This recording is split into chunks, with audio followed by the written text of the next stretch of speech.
ಹೇಳ್ತೀರಿ ಕಾಲ್ ಜಿಮ್ಮಿ ಬೇಗ ಬಂದ್ರು ಕಾರ್ ತೊಳಿಬೇಕು ಅದು ಕೈ ಕೊಟ್ಟು ಡೈರೆಕ್ಟ್ ನೀನು ಅಲ್ಲಿ ಬಿಟ್ರೆ ಏನು ಅನ್ಕೊಂತಾನೆ. ಗಾಯ್ಸ್ ಇವತ್ತು ಎಲ್ಲಿಗೆ ಹೋಗ್ತಿದೀವಿ ಅಂತ ಹೇಳಿದ್ರಿಂದ ಕಾಟ್ಪಾಡಿಗೆ ಹೋಗ್ತಿಲ್ಲ ಕಾಲೇಜ್ಗೆ ಲವ್ ಮಾಡಕ್ ಹೋದ್ನಲ್ಲ ಅವನೇ ಹೊಸಕೋಟೆ ಹೋಗ್ಬಿಟ್ಟು ಹೊಸ ಹೈವೇಲಿ ಹೋಗ್ತಿದೀವಿ. ನಾಯಿ ಎಲ್ಲ ಹೆಲ್ಮೆಟ್ ಹಾಕಿ ನಾನು ಇದೇ ಗುರು ನೋಡ್ತಿರೋದು. ಡೀಸೆಲ್ ಯಾಕೆ ಕಮ್ಮಿನ ಅದನ್ನ ಕಂಜಾಡ್ ಯಾಕೆ ಹಿಂಗಿದೆ ನೋಡಿ ಬರತ್ತೆ ಫೋಟೋ ಮುಂದೆ ರೂಮ್ ಓಕೆ ನಾನು ಇಲ್ಲೇ ಬರ್ತೀನಿ. ಓಡಾಡಿ ಮಾಪ್ಲೈ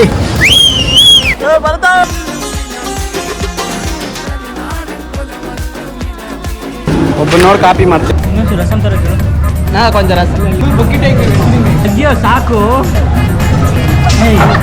ಇಲ್ಲ ಚೆನ್ನಾಗಿರುತ್ತೆ. ಕಳ್ತವಳೆ